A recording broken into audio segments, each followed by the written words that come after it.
Asante sana mpenzi msikilizaji na mtazamaji kwa kuendelea kututazama na kutusikiliza. Hii ni Dira ya Dunia ya runinga ya TTL. Taarifa zetu zitaanzia kule Tanzania ambapo mgogoro wa uchaguzi unaendelea.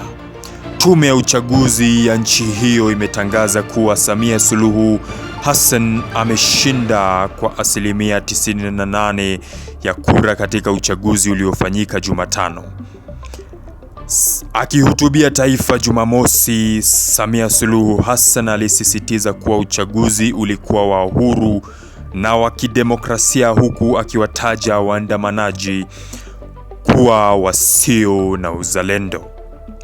Vyama vya upinzani vimekataa matokeo hayo vikidai kuwa uchaguzi huo ulikuwa wa maigizo, kwani wagombea wakuu walizuiliwa au kufungwa. Wachunguzi wa kimataifa wameeleza wasiwasi, huku ukosefu wa uwazi na machafuko makubwa ambayo yameripotiwa kusababisha vifo na majeruhi kwa mamia ya watu.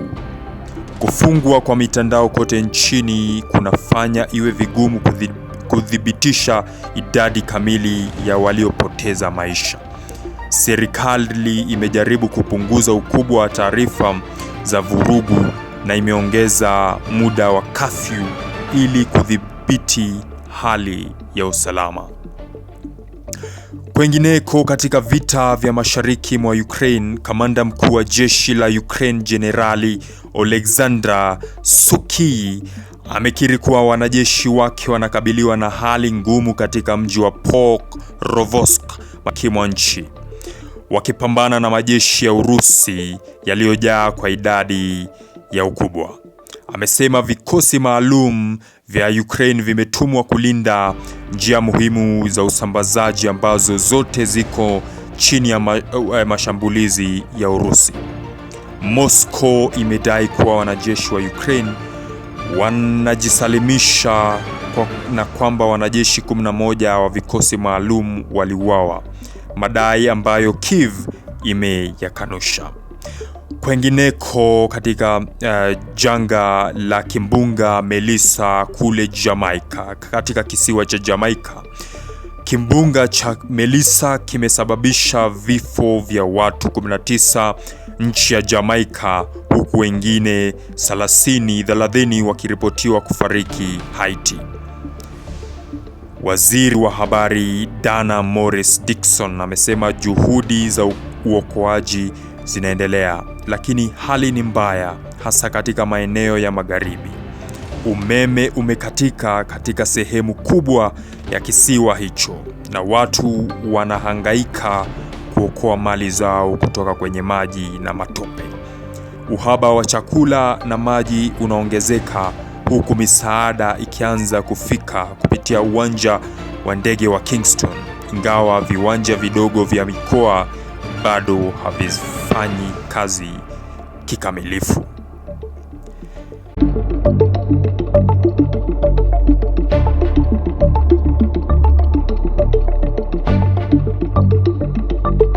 Kwengineko, mauaji kule Sudan inaendelea. Ushahidi mpya wa mauaji ya halaiki katika mji wa El Fasher, Sudan umeibua hofu kwa vita vya wenyewe kwa wenyewe kati ya kundi la Rapid Support Forces na jeshi ni mwendelezo wa mauaji ya kimbari ya Darfur.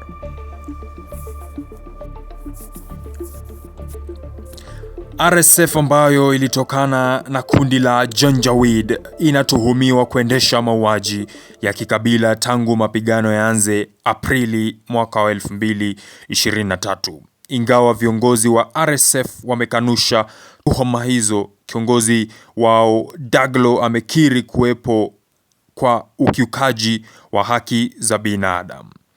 Video zinazodaiwa kupakiwa na wapiganaji wa RSF zinaonyesha mauaji ya raia wa kiume na wanajeshi waliokamatwa, huku wakisherekea na kuwadhihaki waliouawa. Na mwisho, maporomoko ya ardhi Kenya yaua watu 15. Watu 15 wamethibitishwa kufariki na wengine 30 hawajulikani walipo baada ya maporomoko ya ardhi katika kaunti ya Marakwet. Waziri wa usalama wa ndani Kipchumba Murkomen amesema timu ya pamoja ya uokoaji inaendelea na juhudi za kuwatafuta walionusurika. Familia zilizo katika hatari ya maporomoko zaidi zimehamishwa na kituo cha kuripoti waliopotea kimeanzishwa. Tukio hili limefuatia mvua mkubwa unaosababisha mafuriko na uharibifu katika maeneo mbalimbali ya magharibi ya Kenya. Leo katika historia.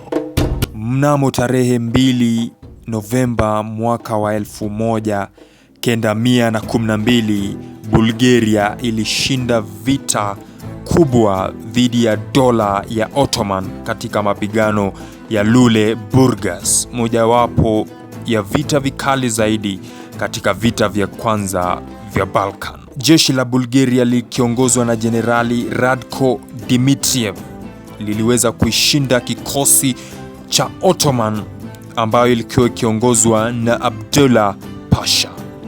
Bulgaria ilishinda na kuwalazimisha Waturuki kurudi nyuma hadi mstari wa ulinzi wa Katalka karibu na mji wa Constantinople, Istanbul ya leo.